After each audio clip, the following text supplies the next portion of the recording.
Здравейте! Ще решим една задача от вписани окръжности. Тя е от учебника на Архимед. Не е много лесна тази задачка. Иска внимателно да помислим. Сложете видеото на паузата, прочетете я внимателно, помислете, разгледайте чертежа. Ако трябва, си направете някакви допълнителни построения. И след това пуснете видеото да помислим заедно. Приемаме, че сте помислили и започваме да разсъждаваме заедно. Значи, имаме, че О и О1 са центъра на... Значи, О е център на вписаната окръжност, О1 е център на външно вписаната окръжност. Ето окръжност, която по този начин се допира до една от страните и продълженията на другите две страни. Това, което търсиме, ъглите на ето този четириъгълник.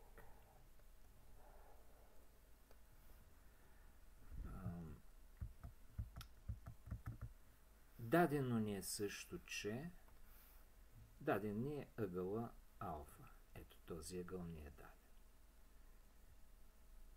Как да разсъждаваме в тази задача? Сега, първото нещо трябва да си спомним, че вътрешно вписаната окръжност лежи на пресечната точка на ъглополовящите. Значи CO и BO са ъглополовящи, а пък центъра на външно вписаната окръжност О1, ето тази точка лежи на пресечната точка на ъглополовящата на ъгъла и ъглополовящите на външните ъгли при B и C.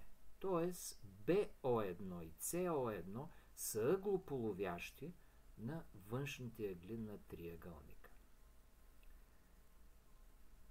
Добре, как да намерим ъглите на този четириъгълник? Откъде да започнем? Аз мисля, че най-лесното нещо е да започнем от тези два ъгъла, ъглите при върховете С и Б на четириъгълника. И това е най-лесно, стига да си спомним нещо от седми клас, което в седми клас сме решавали такава задача, че ъглополовящите на два съседни ъгли са перпендикулярни. Значи всъщност тези два ъгъла са по 90 градуса.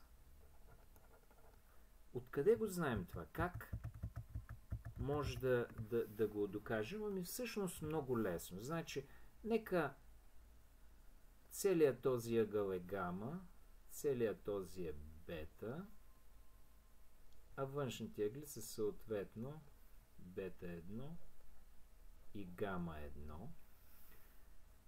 И какво имаме тогава? Имаме, че понеже гама и гама 1 са съседни, значи имаме гама плюс гама 1 е равно на 180 градуса. Следва, че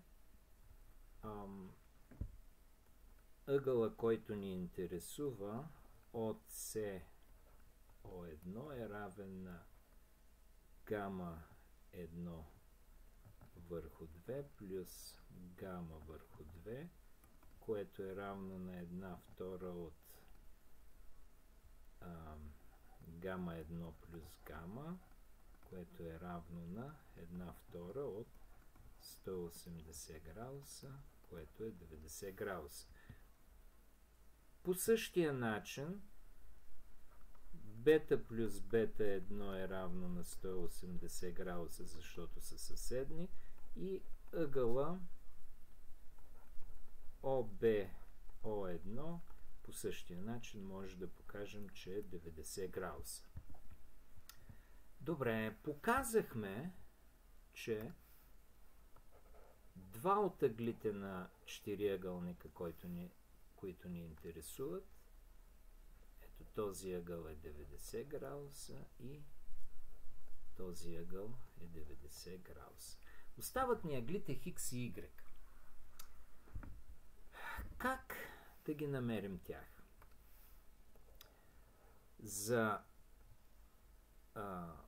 За Хикс, например, за Хикс ще ни трябват, за да го намерим, ще ни трябват, например, ъглите гама или гама върху 2 и бета или бета върху 2. Обаче няма как да ги намерим. Ние знаем ъгъла алфа.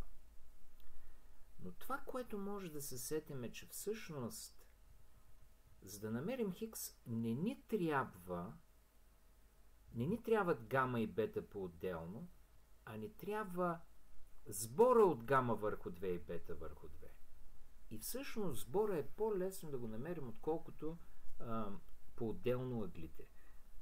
Значи, това, което трябва да си спомним е, че алфа плюс бета плюс гама е равно на 180 градуса. И от тук това, което ни интересува всъщност бета плюс гама е равно на 180 минус алфа.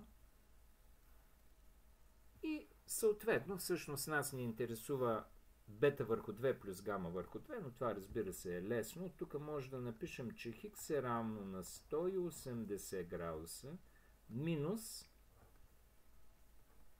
бета върху 2 плюс гама върху 2, което е равно на 180 минус, ще го напиша така, 1/2 от бета плюс гама. Но бета плюс гама е равно на 180 минус алфа. Така че замествам бета плюс гама с 180 минус алфа и продължавам да смятам. Минус 180 върху 2, 90, ще стане плюс алфа върху 2, или получавам, че Хикс е равно на 90. Момент, казах алфа върху 2, написах гама. Значи 90 плюс алфа върху 2.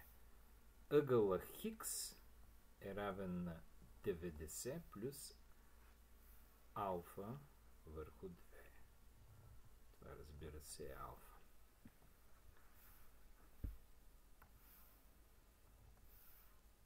Нека да го напиша алфа както трябва. Така, намерих ъглите B, C и O или Хикс в четириъгълника, оставяме единствено ъгъла Y. Разбира се, ъгъла Y е равен на 360, което е сбора в ъглите в четириъгълника, минус ще напиша така, минус ъгъла О плюс ъгъла С плюс ъгъла Б, или това е равно на 360 минус 90 плюс алфа върху 2 плюс 90 плюс 90, което е 360 минус 270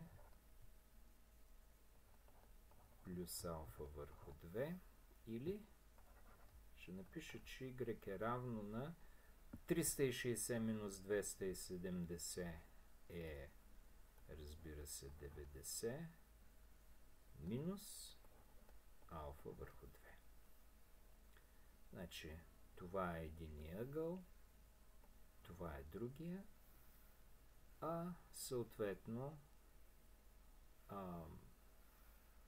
съответно ъглите С и Б са по 90 градуса, както показах. 90 и 90. С това задачата е решена. Разбира се, това беше примера. Помислете за Б и В. Те са лесни. Ще ги оставя да ги решите сами.